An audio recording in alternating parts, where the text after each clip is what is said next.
Amen. Seigneur, ce matin, te glorifier et te remercier encore pour ces moments que nous avons ensemble. Te remercier, Seigneur éternel, pour le privilège que nous avons de pouvoir te servir, de pouvoir parler de toi, de pouvoir nous réunir tous ensemble dans ce lieu et de pouvoir ce matin non seulement te louer et te chanter, exalter ton saint nom, Seigneur, mais surtout et encore pouvoir être à l'écoute de ta parole. Alors te remercier pour cette parole. Parce qu'en effet, cette parole, Seigneur éternel, c'est cette parole qui nous donne la vie, c'est cette parole qui nous enseigne, c'est cette parole qui nous fait grandir, c'est cette parole, Seigneur, qui nous révèle qui tu es, ce que tu veux, quelle est ta volonté.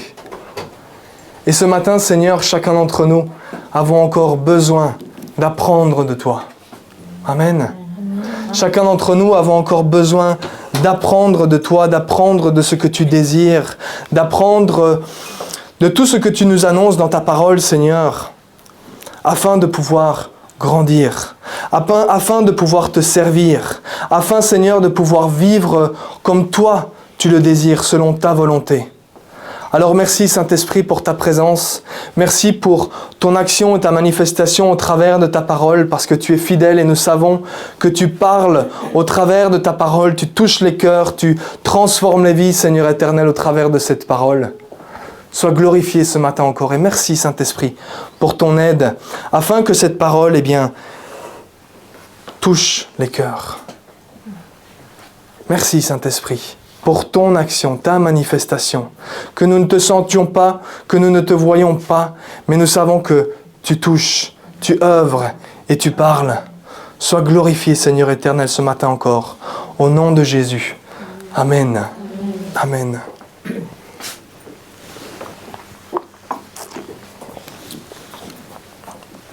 Alors si j'avais voulu, on aurait pu s'arrêter aux annonces parce que Mathias a exactement annoncé ce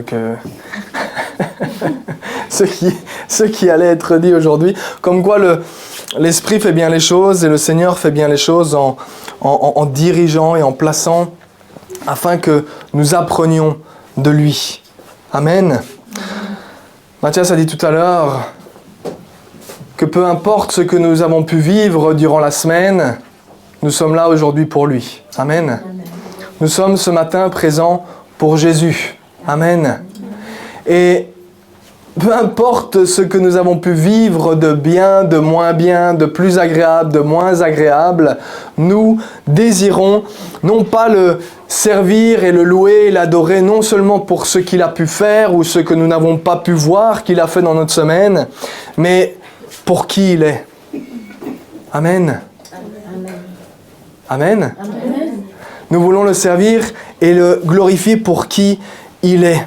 Alors en effet, nous pouvons, et c'est ce qu'il a bien décrit tout à l'heure, nous pouvons avoir des moments où ça va et des moments où ça va moins bien parce que on vit des choses durant le courant de la semaine. Mais nous allons commencer aujourd'hui en lisant directement 3 versets. Et ensuite, on va en parler et voir ce que nous pouvons apprendre de ces versets.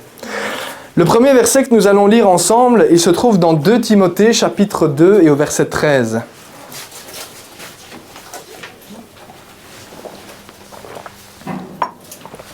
Est-ce que vous le voyez ? Il a déjà été cité aujourd'hui. La parole de Dieu nous dit « Si nous sommes infidèles, lui reste fidèle, car il ne peut se renier lui-même. » Le deuxième verset se trouve dans Hébreux chapitre 13 et au verset 8, qui nous dit « Jésus-Christ est le même hier, aujourd'hui et pour l'éternité. » Amen. Et le troisième verset qui se trouve dans Jacques chapitre 1 et verset 17 nous dit « Tout bienfait et tout don parfait viennent d'en haut. Ils descendent du Père des Lumières, en qui il n'y a ni changement, ni l'ombre d'une variation. » Que pouvons-nous comprendre de ces 3 passages? Que pouvons-nous comprendre de ces 3 versets?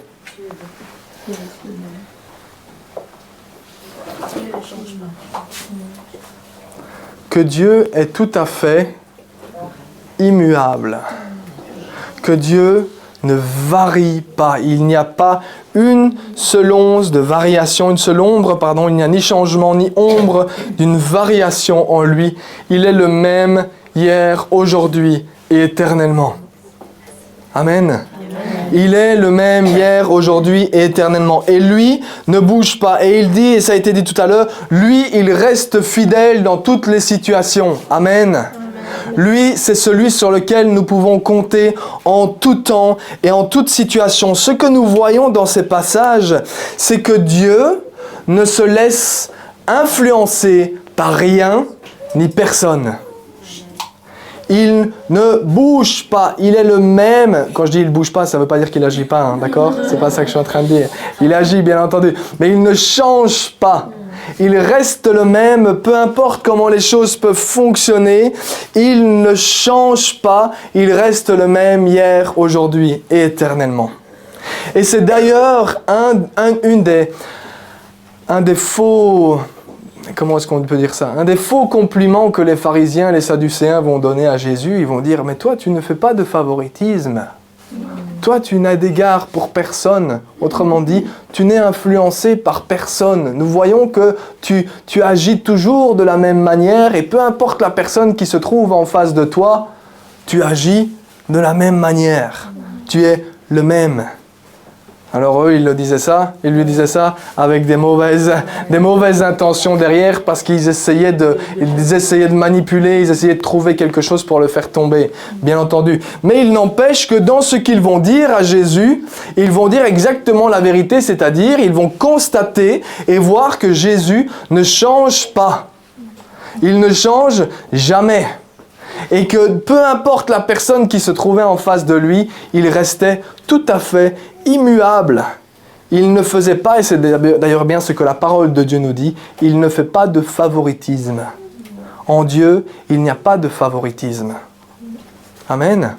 Donc c'est ce que nous pouvons constater lorsque nous lisons ces 3 versets. Nous pouvons constater que Dieu est tout à fait invariable, il ne change pas, il est immuable, il ne se laisse influencer par rien ni personne. Amen. Ce qui est bien différent de nous. Ce qui est bien différent de chacun d'entre nous. Vous ne trouvez pas ?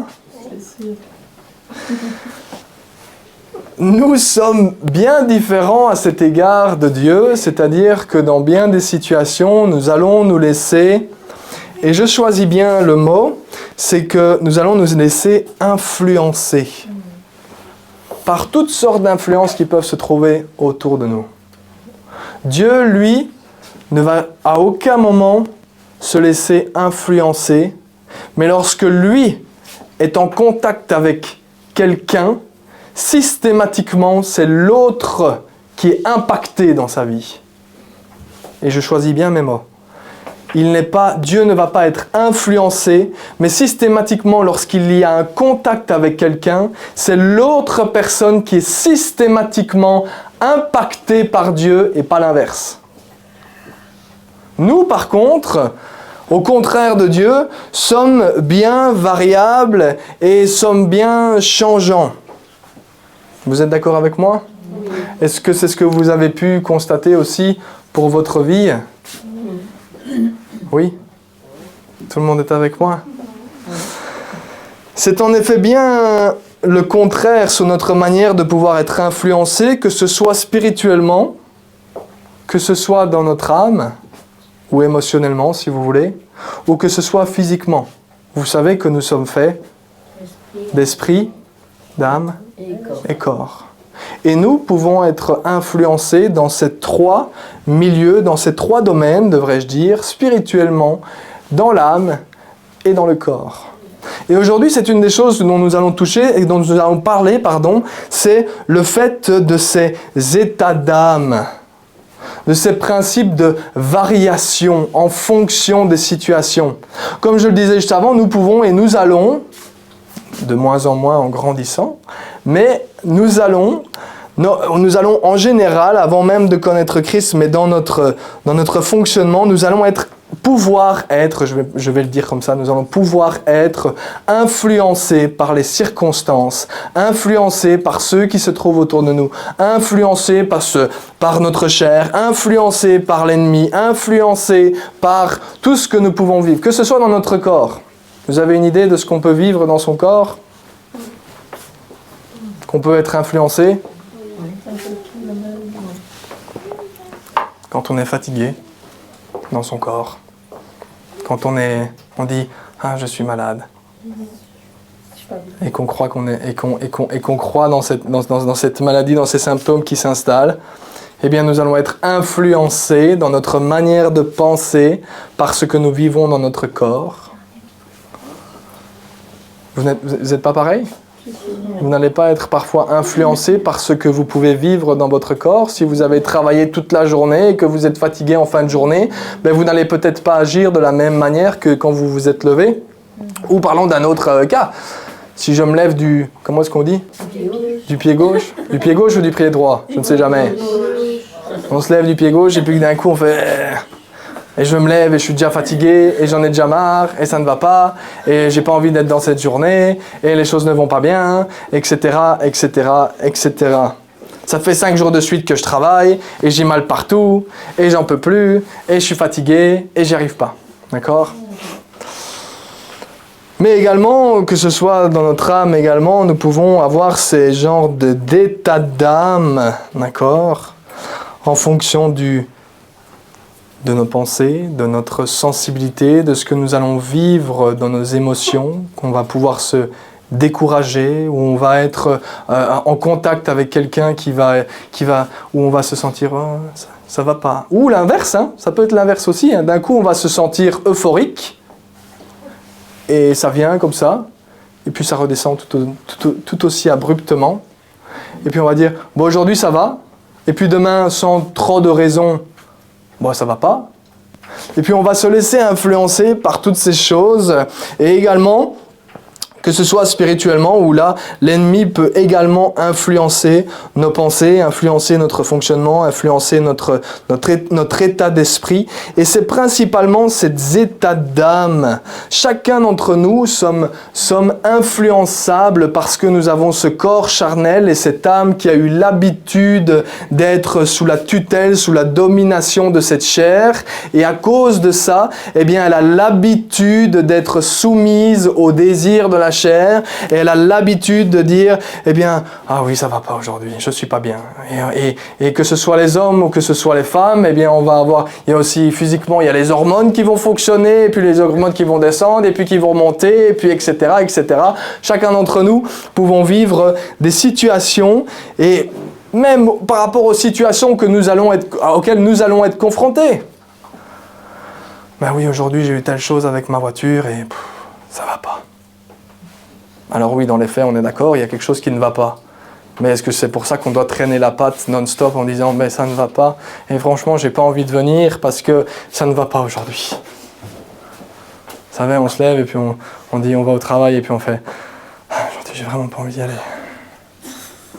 Puis on sort du travail et puis on fait « bon, j'ai plus envie de bouger parce que... ouais, mais c'est jeudi ». Ouais, mais là, aujourd'hui, j'en ai ma claque. C'est comme ça qu'on le dira, hein, n'est-ce pas? Je vois les visages, je vois qu'il y en a qui se reconnaissent. J'en ai ma claque aujourd'hui, j'ai eu tel client, ou telle personne qui m'a dit telle chose, etc. Et tout au fur et à mesure de la journée, eh bien, je me suis découragé, je me suis laissé influencer par les situations.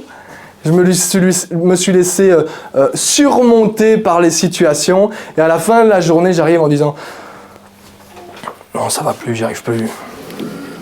Là j'en ai marre, j'y arrive plus. Donc, faut vraiment que je me repose un petit peu parce qu'aujourd'hui ça va pas. Je vais me mettre sur le côté parce qu'aujourd'hui ça va pas. » Vous voyez, c'est... Dans tout ce que nous faisons, eh bien, nous allons être confrontés à ces situations qui vont parfois être difficiles et parfois des situations qui vont être... Prenons l'extrême inverse, hein, parce que là je parle de l'influence qu'on pourrait dire presque négative, mais on pourrait prendre le principe inverse. où tout va très bien et puis d'un coup on marche sur un petit nuage et puis on se dit mais pourquoi cette personne soudainement elle est toute souriante et tout va bien pendant une semaine et puis quelque chose n'arrive pas bien. Tac! Le sourire disparaît, les pieds commencent à traîner et puis on se demande. Ça c'est l'être humain. L'être humain qui est attaché à sa chair et qui a l'habitude de fonctionner selon ce que sa chair et selon ce que son âme va c'est quoi le mot? Va ressentir, eh bien, on va se laisser influencer par toutes ces situations, par ce découragement, par toutes ces situations faciles, plus faciles, moins faciles. Et nous allons varier en fonction de ce que nous allons vivre et en fonction des choses auxquelles nous allons être confrontés. Est-ce que je suis tout seul ou est-ce que vous vous reconnaissez aussi parfois?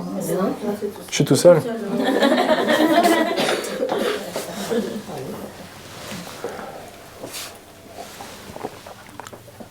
Mais vous voyez, ces fameux états d'âme, ils sont valables pour chacun. Ils sont valables pour tout le monde. Chacun d'entre nous avons malheureusement ce corps, cette tente qui est encore attachée à cette terre et cette âme qui se trouve entre, l'Esprit de Dieu qui se trouve en nous parce que nous sommes le temple du Saint-Esprit et l'Esprit va renouveler cette âme, mais il y a aussi le corps qui est de l'autre côté qui va lui influencer cette âme et nous allons être entre les deux et ces états d'âme vont pouvoir arriver à tout le monde, même aux plus matures, qui sont plus matures dans la foi. Certains vont être touchés par ces états d'âme, vont être en tout cas confrontés à des situations, confrontés à des ressentis par rapport à la chair, des ressentis par rapport à ce que nous pouvons vivre. Mais là où il va y avoir une différence entre celui qui est mature et l'enfant, ça va être l'action qui est entreprise après. Ça va être la réaction par rapport à ce que nous ressentons ou par rapport à ce que nous vivons. Parce que nous avons besoin de savoir qu'en tant qu'enfant de Dieu, et ça a été dit tout à l'heure aussi, qu'en tant qu'enfant de Dieu, eh bien Jésus-Christ a payé sur la croix pour chacun d'entre nous. Amen. Mais il a payé pourquoi?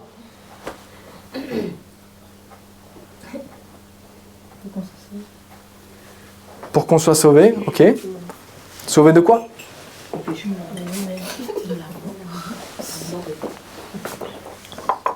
Sauvé de la mort, donc quoi? Qu'on aille juste au paradis, c'est tout?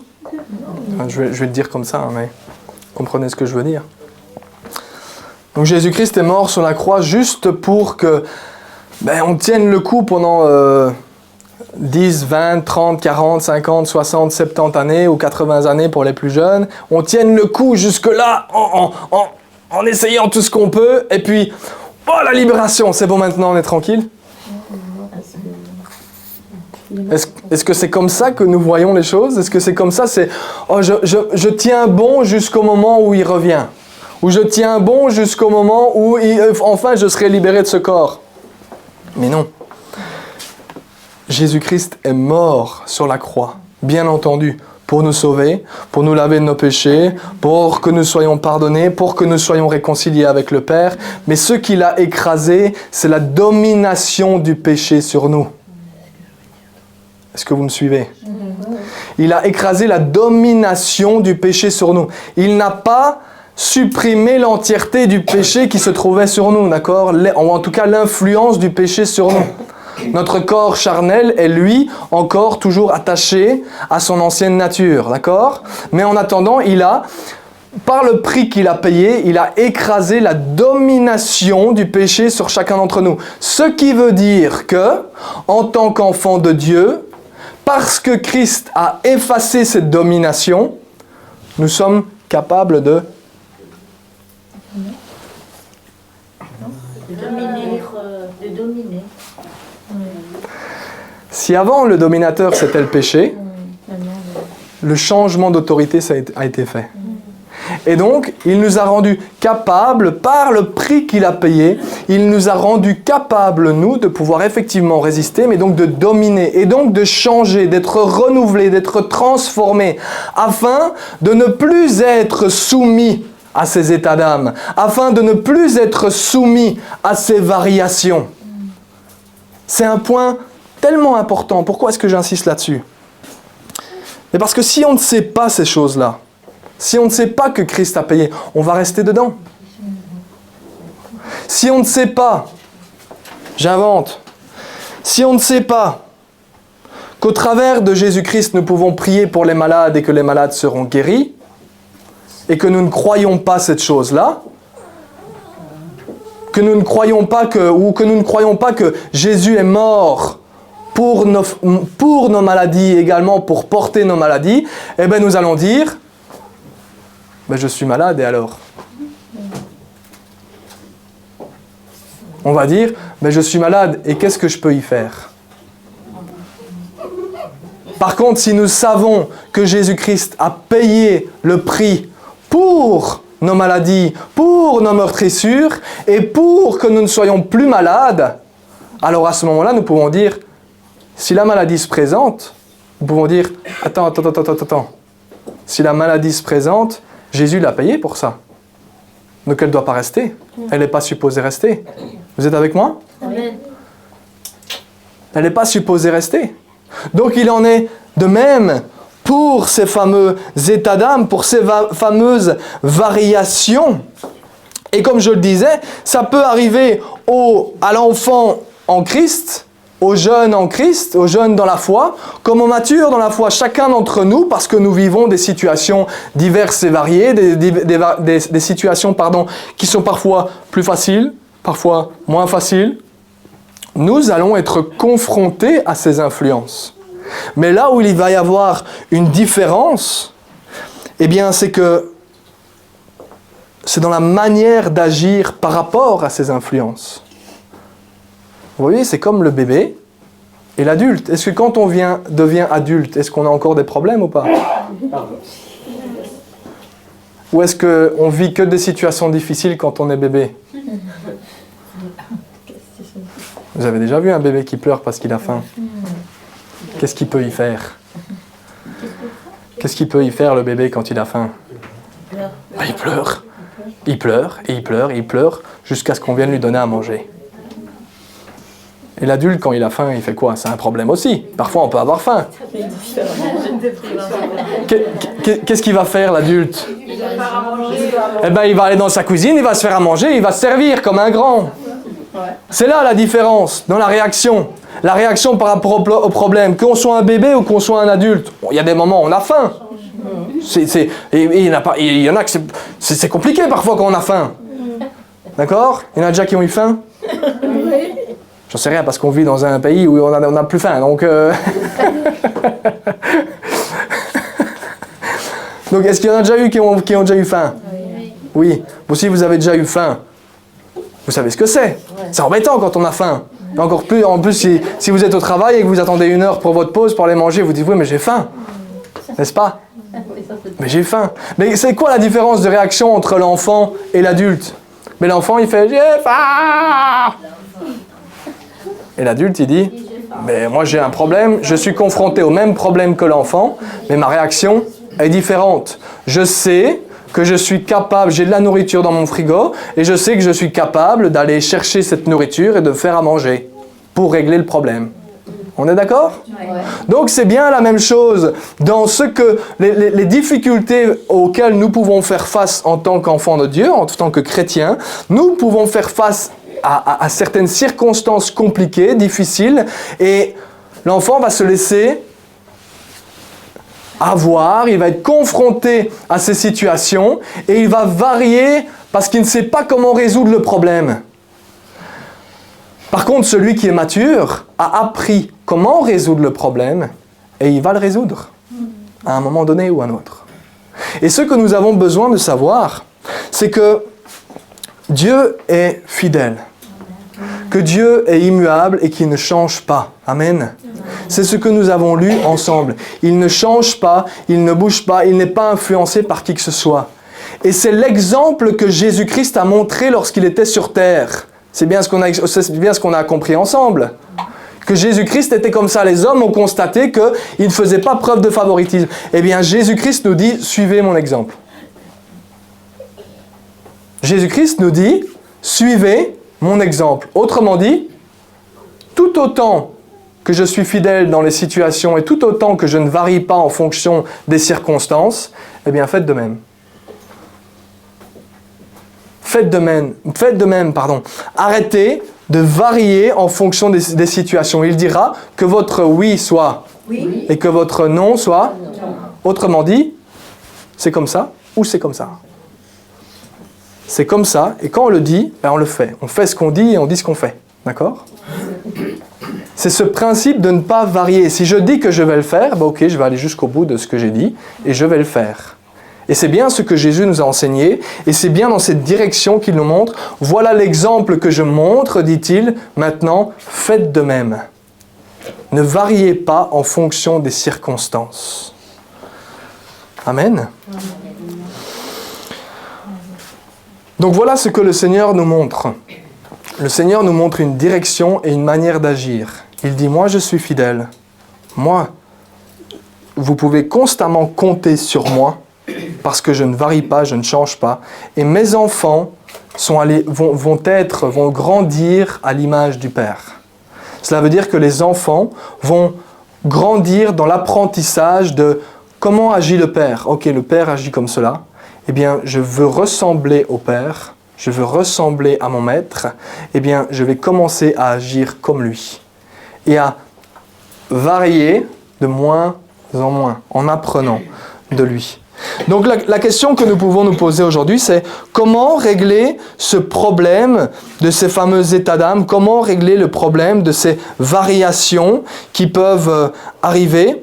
Alors c'est là que je dis que Mathias m'a devancé un petit peu tout à l'heure, parce qu'il en a parlé, il a parlé entre autres de la situation et de la solution.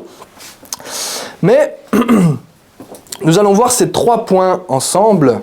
3 points bien spécifiques sur la manière d'agir pour ressembler davantage à Christ et être avancé ou en tout cas progresser ou apprendre de lui avec l'aide de l'Esprit, bien entendu. Je rappelle systématiquement que ce n'est pas nous qui sommes capables de nous transformer nous-mêmes, mais c'est bien le Saint-Esprit qui nous transforme en nous éclairant par la parole. Il nous apprend, il nous transforme de l'intérieur et c'est de cette manière-là que nous allons agir différemment. Amen.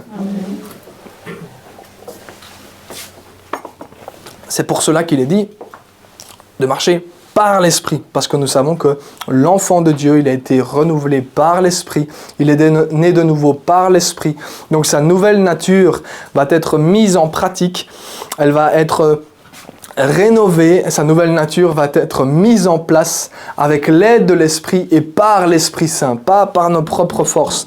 Mais il y en empêche des choses que nous avons besoin de savoir afin de justement pouvoir être comme l'adulte lorsqu'il est confronté aux situations, afin de pouvoir tenir ferme face à cette situation et de ne plus varier comme nous pouvions le faire auparavant, mais d'être de moins en moins variable face aux circonstances que nous rencontrons. Les 3 points dont nous allons parler aujourd'hui, rapidement, on va passer l'un après l'autre. Les 3 points peuvent se résumer en une phrase. Se changer les idées. Ou, et je fais exprès de le dire comme ça, ou plutôt le renouvellement de l'intelligence et de la pensée. Pourquoi est-ce que je dis se changer les idées ? Parce que c'est une expression qu'on peut utiliser.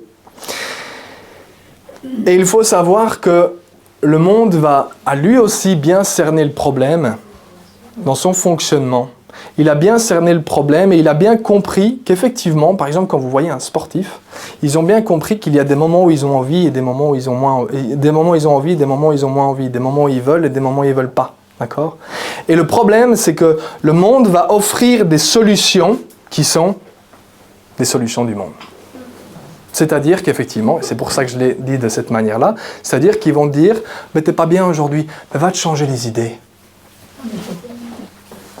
T'es pas bien aujourd'hui, t'es un peu découragé. Va faire du shopping. Ça te changera les idées. Ou t'es pas bien aujourd'hui, va regarder un film, ça te changera les idées. Alors le principe, on est bien d'accord, il est derrière, et le principe est là. Mais le problème, c'est que là, il est fait charnellement. Et j'irai même plus loin que ça, il peut être fait, et c'est le monde qui va offrir ça. Ou en tout cas, quand je dis le monde, comprenez bien, je parle de l'influence du monde et de l'esprit qui se trouve derrière. Je ne vise pas les personnes, mais je vise bien l'esprit qui se trouve derrière. Cet esprit va aussi offrir d'autres solutions qui sont elles aussi spirituelles. On en parle, du yoga, de la méditation. Ça va pas, t'es découragé, ben va te mettre dans le jardin, va t'asseoir pendant 1 heure et fais un avec la nature. Et tes changés vont penser. On en rigole, mais quand on a pu voyager, être confronté à ce genre de choses-là, on dit « Oh !» Et nous savons que ce sont les forces des ténèbres qui sont derrière. Et nous savons que c'est l'ennemi qui est derrière ça. Parce que ce que l'ennemi va faire, c'est qu'il a bien exposé le problème au monde, mais il va offrir au monde une solution qui l'avantage lui. Une solution parce que l'être humain va bien se rendre compte qu'il a un problème et l'être humain va bien se rendre compte, effectivement, j'ai des moments où ça va et j'ai des moments où ça va pas. Et ça m'embête. Et l'ennemi va influencer les êtres humains en disant « Mais trouve cette solution-là. Vas-y, va te dépenser, va courir un coup. Va te dépenser. » Et là, on est dans la chair. Va regarder un film, va lire un bouquin, va faire du shopping, va faire de la manicure, va te changer les idées. Il y en a certains qui disent « Va faire de la boxe, va te dépenser. » On va faire des arts martiaux et on ne se rend même pas compte des esprits qu'il y a derrière. Et d'autres vont dire, vous avez ce problème-là, ok, faites un avec la nature. Faites du yoga, faites de la méditation, etc. etc. L'ennemi a bien discerné que l'être humain comprenait qu'il avait ce problème-là, et l'ennemi a influencé l'homme en lui donnant des solutions qui lui étaient propres. Des solutions qui l'avantageaient lui, plutôt que des solutions divines. Et nous, en tant qu'enfants de Dieu, nous ne voulons pas marcher dans l'esprit du monde, mais nous voulons trouver les solutions que Dieu offre afin de faire face à cette variation. Parce que Dieu est le créateur du ciel et de la terre. Amen. Il est ton créateur aussi. Qui de mieux peut t'expliquer comment fonctionner? Qui de mieux et qui de plus merci, c'est le mot. De plus compétent peut t'expliquer comment faire face aux situations afin que tu sois plus comme lui. C'est lui qui va te l'expliquer. Donc pour cela, il va te donner les instructions, il va te donner le manuel. Alors quand je dis le mot manuel, tout le monde a compris ce à quoi je voulais en venir. Tu dis quoi? Je suis avec nous.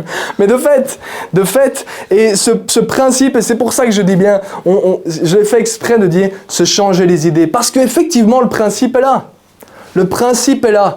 Mais la formulation nous ramène dans des principes du monde qui seront faits dans la chair, ou qui peuvent être faits spirituellement, mais dans l'influence de l'ennemi. Et nous avons besoin de nous écarter de cela et de dire « Seigneur, toi, qu'est-ce que tu dis ?» Je remarque qu'effectivement, il y a des moments où j'ai envie, des moments où j'ai pas envie, il y a des moments où ça va et des moments où ça va pas. Et j'ai des devoirs, j'ai des choses à faire. Et il y a parfois, j'ai pas envie d'y aller ou j'ai pas envie de les faire. Mais je veux être comme toi, que mon oui soit oui et que mon non soit non. Si vous dites aujourd'hui « Je veux pas être comme Jésus », alors je m'arrête. C'est très différent. Alors, on s'arrête de parler, on rentre chez nous. Mais si votre désir est de dire je veux être comme Jésus, je veux agir comme Jésus, eh bien Jésus était l'exemple même de celui qui était fidèle en toutes choses et qui gardait son oui et qui gardait son non. Et qui en tout temps ne se laissait pas avoir par les circonstances. Et ne se laissant pas avoir par les circonstances, si nous voulons être comme lui, nous pouvons dire « Ok Seigneur, comment ?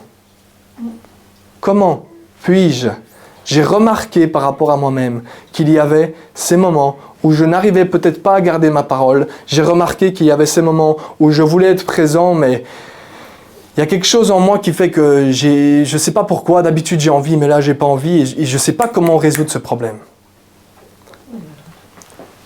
Alors les 3 points, en effet, se résument par le fait du renouvellement de l'intelligence, hein, c'est le Romains chapitre 12 et versets 1 et 2, qui nous parle de ça. Mais les 3 points que nous allons voir ensemble, je vais commencer par le premier, c'est le point de connaître.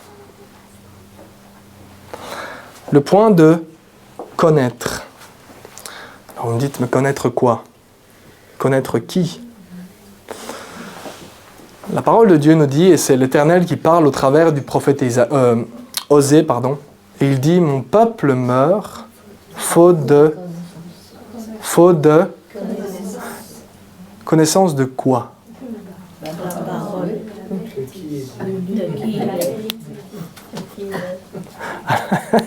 Alors non seulement effectivement de la parole de Dieu, on est bien d'accord sur le principe, mais effectivement la parole de Dieu, elle révèle qui?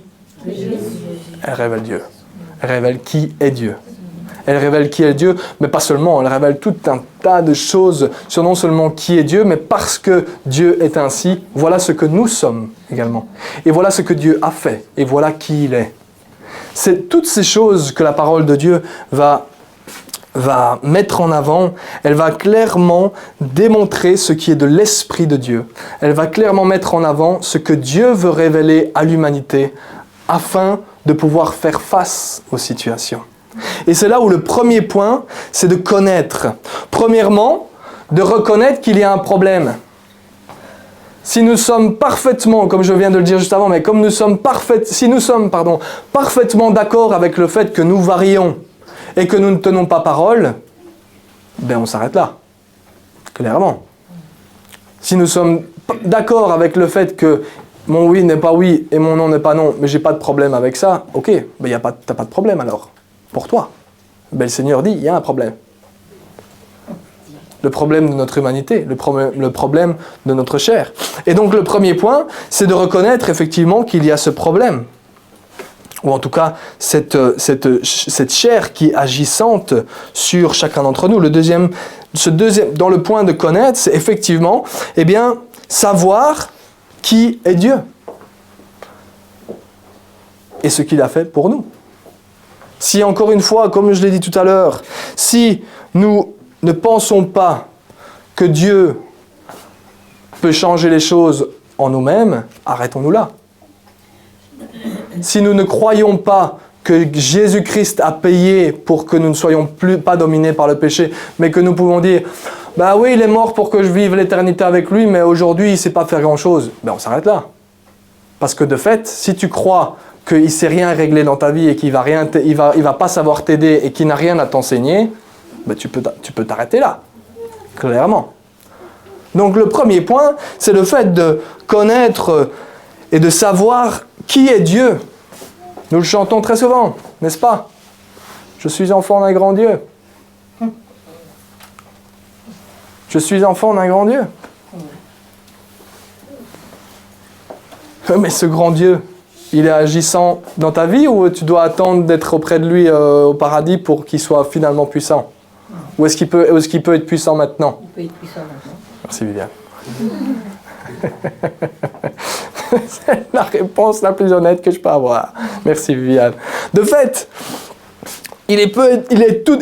non seulement il peut, mais il est et il veut se manifester. Vous voyez, on place Dieu c'est l'image qu'on peut le faire, on le place très loin sur un nuage quelque part et on dit il est très distant de nous, mais absolument pas. Dieu désire avoir une interaction avec nous. C'est ce que la parole de Dieu nous montre tout le long, que Dieu désire se manifester dans le cœur de ses enfants, que Dieu désire avoir une relation avec ses enfants, et que Dieu désire que ses enfants ne soient pas dans la misère. C'est d'ailleurs la raison pour laquelle il a envoyé son Fils. C'est la raison pour laquelle il s'est manifesté de cette manière, parce que clairement, il ne veut pas qu'on meure, et il veut qu'on passe l'éternité à ses côtés, mais l'éternité, elle commence le moment où on est né de nouveau. Donc à partir de ce moment-là, il dit, ok, mais maintenant je désire que tu apprennes à marcher comme moi, comme Christ a marché lorsqu'il était sur terre. Donc ça passe par le fait de connaître qui est Dieu, de reconnaître sa puissance, de reconnaître que nous avons besoin de lui, de reconnaître qui nous sommes et le fait que nous pouvons être transformés par lui, par la puissance de son esprit et que les choses ne sont pas obligées de rester comme elles le sont. C'est important ce point-là. Parce que Christ a payé sur la croix pour chacun d'entre nous, les choses ne sont pas obligées de rester comme elles le sont. Parce qu'il a payé, les situations peuvent changer. Les situations peuvent changer et nous pouvons changer avec son aide et par son action en nous. Nous pouvons changer et nous pouvons varier de moins en moins et nous pouvons apprendre à faire face aux situations comme Christ a fait face aux situations. Nous pouvons apprendre de lui. C'est le premier point, c'est reconnaître ou connaître. Reconnaître qu'il y a cette situation, reconnaître qui est Dieu, reconnaître qui nous sommes en lui et sa puissance agissante en nous. C'est le premier point. Le deuxième point, il se place dans la prise de position. Une fois qu'on sait, il y a 3 étapes. La première, c'est de savoir. La deuxième, c'est de prendre position. Et la troisième, c'est de tenir ferme. Et dans ces 3 étapes, il y a la première, c'est de savoir ce que Dieu a fait, qui est Dieu et qui nous sommes en lui. La deuxième, c'est de pouvoir prendre position par rapport à ces variations, par rapport à ces circonstances, par rapport à ces états d'âme qui peuvent venir varier, faire varier nos sentiments, qui peuvent venir faire varier nos manières d'agir, parce que nos manières d'agir vont changer en fonction de ce que notre âme ressent. Et c'est là où la prise de position, eh bien on l'a dit, il faut connaître Dieu, connaître ce qu'il a fait pour nous, connaître les conseils qu'il nous donne. Qu'est-ce que Dieu nous dit par rapport au moment où nous avons des soucis, où nous avons des choses qui ne vont pas, et là, au moment où on pourrait se décourager, abandonner et modifier notre comportement à cause de cela. Quel est le conseil que Dieu nous donne, ou l'instruction que Dieu nous donne ?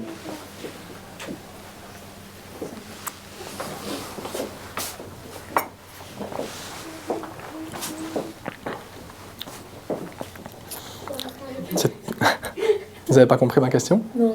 Elle était trop longue ? Oui. Quelle est l'instruction que Dieu nous donne pour prendre cette position par rapport aux choses qui nous arrivent et à ce qu'elle ne modifie pas notre comportement ? Et pour vous donner un indice, on le fait tous les jeudis.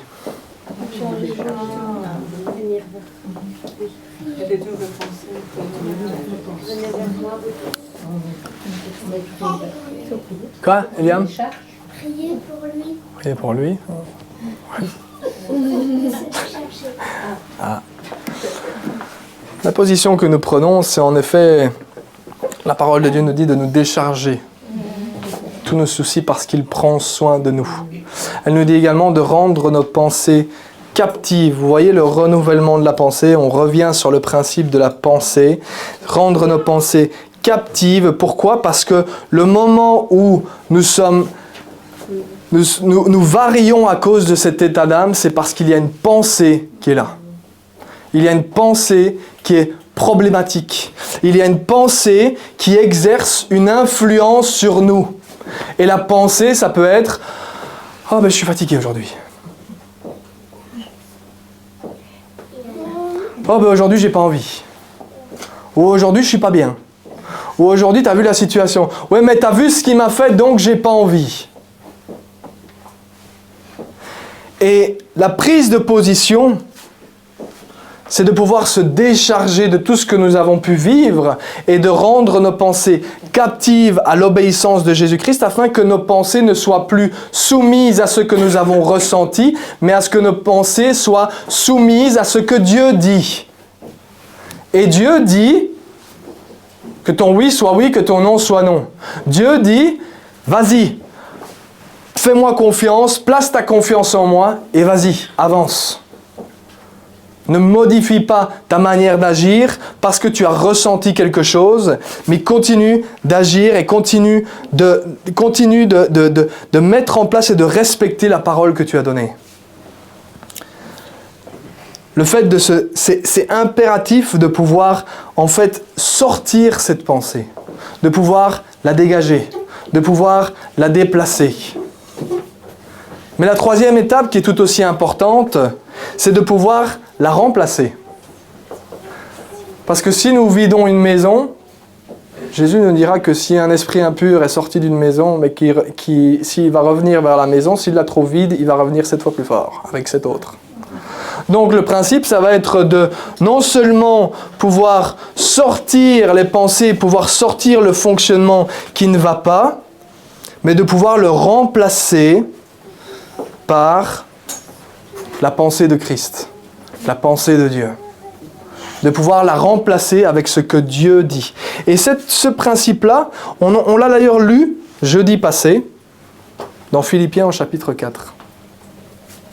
Dans Philippiens au chapitre 4, et là, j'ai choisi avec vous le verset 8, où il dit « Enfin, frères et sœurs, portez vos pensées sur tout ce qui est vrai, sur tout ce qui est honorable, sur tout ce qui est juste, sur tout ce qui est pur, digne d'être aimé, sur tout ce qui mérite l'approbation, ce qui est synonyme de qualité morale et ce qui est digne de louange. » Juste avant, il disait « Ne vous inquiétez de rien, mais faites connaître à Dieu vos besoins par des supplications, par des prières, avec une attitude de reconnaissance, par des actions de grâce. » Il y a cet aspect de se décharger sur Dieu et de mettre de côté cette situation à laquelle nous faisons face et de dire « Non, le Seigneur, voilà ce qu'il dit.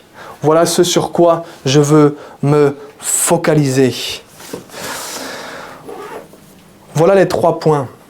Les 3 points, ils passent par la connaissance de qui est Dieu, de ce qu'il a fait pour chacun d'entre nous. La deuxième, elle passe par la prise de position face à la situation que nous pouvons rencontrer. Et la troisième, de résister en remplaçant cette pensée par la pensée de Dieu. Mais la pensée de Dieu, ça veut aussi dire, mais ok, si tu as dit que, je sais pas moi, ben oui, je fais partie de la famille, je fais partie de l'église, à jeudi, hein.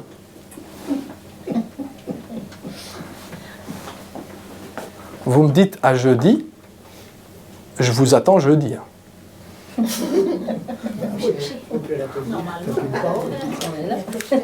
Non mais, non seulement moi je vous attends, mais le Seigneur vous attend aussi. Hein. Ouais mais, amen. Peu importe ce qui arrive entre-temps. À jeudi. Il y en a d'office, il n'y en a plus aucun qui va me le dire. Mais au moins on est fixé. Au moins on est fixé, ton oui soit oui, ton non soit non. Mais en attendant, vous voyez, il y a des choses que nous pouvons dire. Et c'est là où Jésus nous marque particulièrement. C'est là où chacun d'entre nous, peu importe notre jeunesse dans la foi ou notre maturité dans la foi, lorsque nous lisons le comportement de Jésus, je ne sais pas pour vous, mais moi je suis toujours en... Waouh! Droit, carré. Non? Je suis tout seul?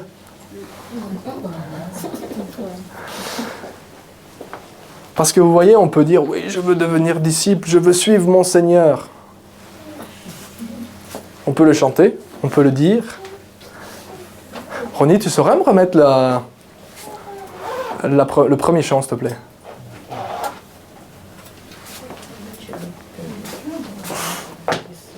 Le lundi, j'ai son amour, le mardi, j'apprends sa paix, mercredi est un beau jour, jeudi, je veux le chanter, vendredi, si j'ai douté. La variation, elle est là. La variation, elle est là. Alors on est d'accord qu'il vient nous aider. Je n'ai pas dit le contraire. Mais en attendant, la variation, elle est là. Et c'est ce principe-là où on va dire, oui, mais je veux te suivre et je veux te servir. Ok, d'accord.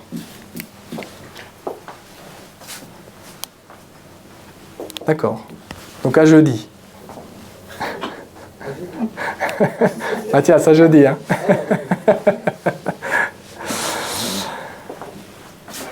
Mais peu importe ce qui arrive entre. Et c'est là l'important. C'est que le moment où nous allons faire face à des situations qui sont compliquées, des situations qui sont difficiles, eh bien voilà où on commence à mettre le principe en place. Où on commence à dire, ok, je sais que Dieu est grand. Et je sais que j'ai donné ma parole et je sais que je veux servir mon Seigneur. Donc si je veux servir mon Seigneur, eh bien Seigneur, je veux répondre présent. Ok, je veux répondre présent. C'est bien, c'est une bonne chose. C'est ce que le Seigneur désire pour chacun d'entre nous. Ok, mais Seigneur, j'ai telle ou telle situation auquel j'ai confronté. Et là, franchement, jeudi, alors je vous dis ma situation qui pourrait se présenter pour moi parce que je vis mes propres situations. Le jeudi, j'ai travaillé jusqu'à 18h30 et franchement, à 18h30, je suis crevé. Et mon âme, elle fait, est-ce que tu as vraiment envie d'y aller?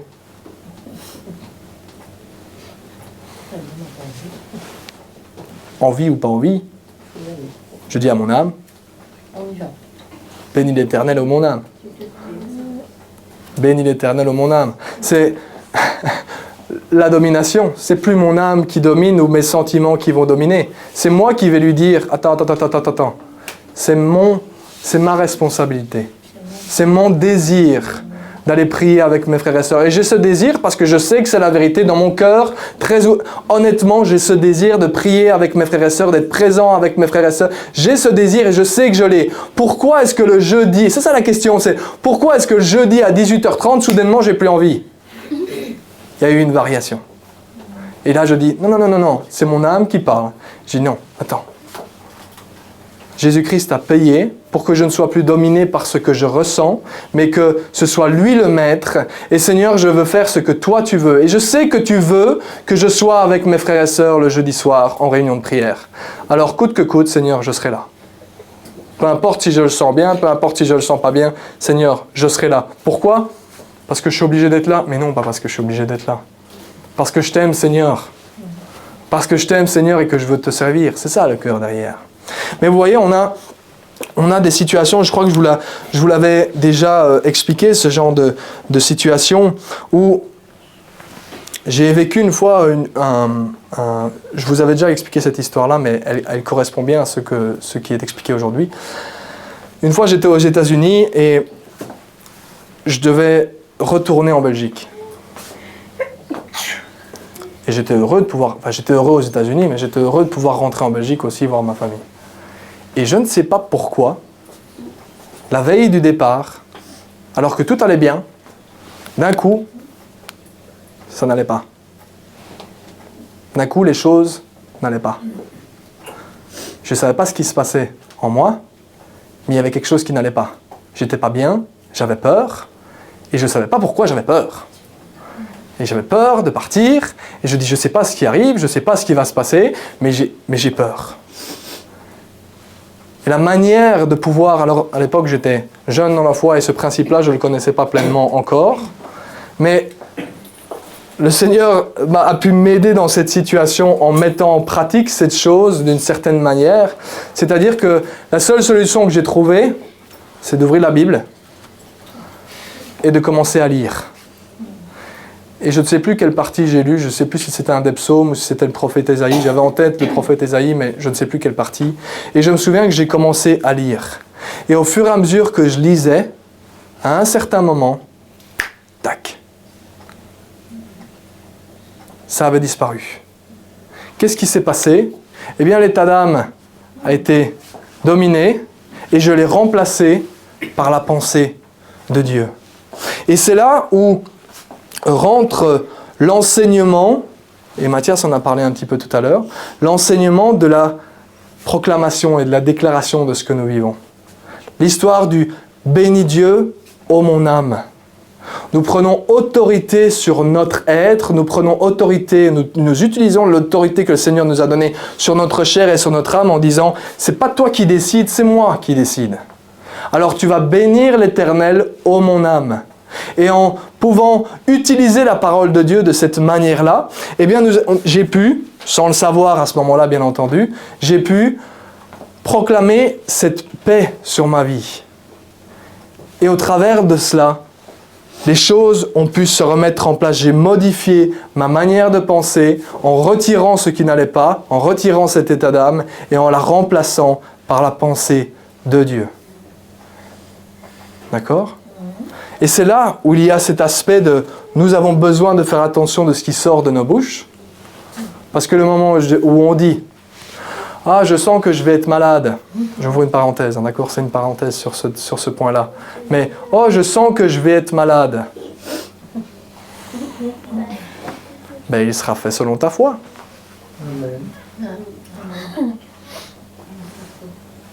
Tu l'as proclamé, on ne se rend pas compte Alors en grandissant dans la foi, on s'en rend de plus en plus compte, hein, d'accord ?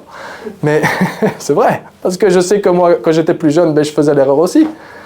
Donc c'est pour ça que je peux le partager avec vous, parce que je sais que c'est quelque chose auquel j'ai été confronté. Je me suis dit un jour, ben oui, mais arrête de dire ça.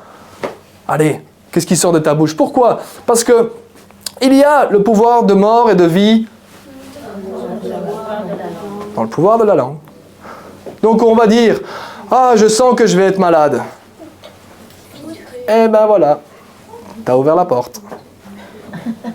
T'as ouvert la porte. Tu l'as proclamé de ta bouche.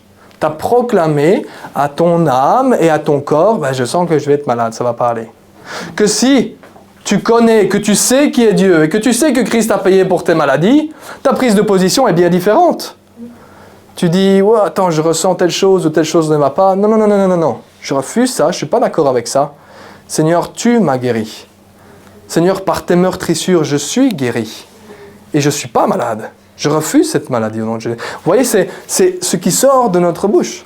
Mais ce qui sort de notre bouche va refléter ce qui se trouve en nous. Je ferme la parenthèse sur l'enseignement par rapport à la proclamation. On pourrait en parler beaucoup plus et beaucoup plus longuement de ce principe-là, mais ce n'est pas le fait aujourd'hui de parler de ce qui sort spécifiquement de nos bouches. Mais vous voyez, ce principe-là de pouvoir ne plus varier, eh bien, nous nous rendons compte que les moments où nous varions, c'est parce que nous sommes focalisés sur nous-mêmes. Nous sommes focalisés sur ce qui ne va pas. Nous sommes focalisés sur la situation, la difficulté de la situation. Et en fait, ce que nous nous rendons compte, c'est que nous voyons l'arbre qui cache la forêt. Vous connaissez cette expression-là ? Non ? Alors dans l'image, l'arbre c'est le problème et la forêt c'est Dieu, d'accord ? C'est-à-dire qu'on voit l'arbre et on fait « Oh, l'arbre il est tellement gigantesque !» Mais on ne se rend pas compte que la forêt derrière, parce que le tronc est tellement large, on ne se rend pas compte que la forêt derrière, elle est phénoménale. Et en fait, c'est ce problème de se regarder soi-même, de regarder notre situation, de regarder notre problème, et notre problème paraît si grand, alors que lorsque nous comprenons à quel point Dieu est grand et que nous focalisons nos yeux sur lui, eh bien là, nous nous rendons compte à quel point le problème paraît petit face à lui. D'accord ? Et c'est ce moment-là où nous allons nous focaliser de trop sur nous-mêmes ou sur cette situation que nous allons varier. Si vous regardez un exemple, on ne va pas le lire au complet parce que ça va prendre 2 heures sinon, vous pourrez prendre un exemple de ce cas-là dans l'Ancien Testament, c'est le cas d'Élie, qui a eu un moment de découragement juste après avoir servi le Seigneur. Et il a eu ce découragement où il disait « Seigneur, tout ce que je veux, c'est mourir. » Quand on voit ce qu'il a fait avant, on fait « misère !» Et je vous raconte pas toute l'histoire parce que ça prendrait trop de temps. Mais nous voyons qu'à la fin, le Seigneur va se révéler à lui. Il va exposer, le Seigneur va lui permettre de s'épandre sur lui, de ce qu'il ressent. Et le Seigneur va se révéler à lui. Et puis après, il va lui dire, bon allez, remets-toi au travail, retourne. Et en se remettant au travail, effectivement, sa pensée entre-temps aura changé. Il aura modifié sa pensée, et il aura modifié sa manière d'agir. Et il sera non plus en position de faiblesse et de découragement, mais il sera revenu dans la position que le Seigneur souhaitait pour le servir. Nous pourrions utiliser plein d'exemples, mais le temps se fait court. Nous pourrions utiliser plein d'exemples par rapport à ce à quoi nous pouvons être confrontés, que ce soit dans l'influence de dans notre mariage, dans l'influence de notre famille, dans l'influence de notre travail, dans toutes les choses que nous pouvons vivre, dans toutes les journées, dans toutes les situations que nous pouvons vivre, ces choses qui vont influencer notre manière d'agir. Si nous nous laissons influencer par ces manières d'agir-là, eh bien en effet, nous allons varier. Et je ne pense pas que nous compterions sur Dieu si Dieu variait de cette manière-là. Parce que nous ne pourrions pas savoir s'il est fidèle ou s'il n'est pas fidèle, parce qu'un jour il dit blanc, parce que le lendemain il dit noir, parce qu'on ne sait pas et on ne sait pas. Mais lui il dit, moi je suis fidèle en tout temps et tu peux compter sur moi. En tout temps. Tout le temps. Je ne varie pas. Tu peux compter sur moi en tout temps. Et c'est ce que Dieu recherche.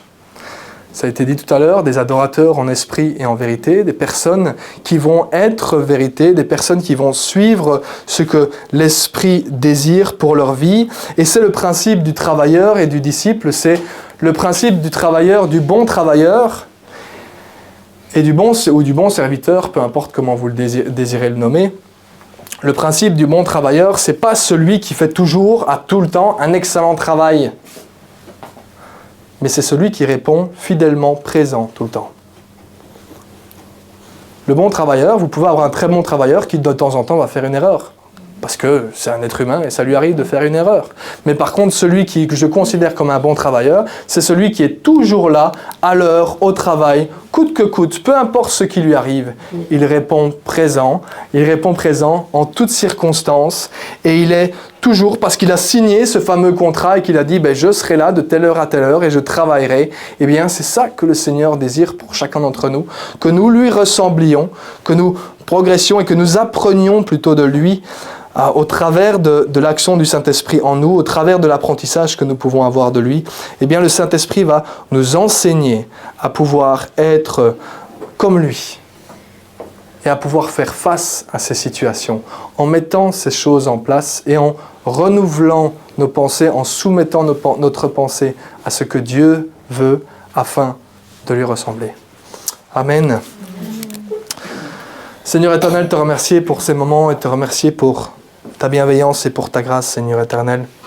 Parce qu'en effet, ta parole nous apprend, ta parole nous enseigne, ta parole nous fait grandir, Seigneur Jésus.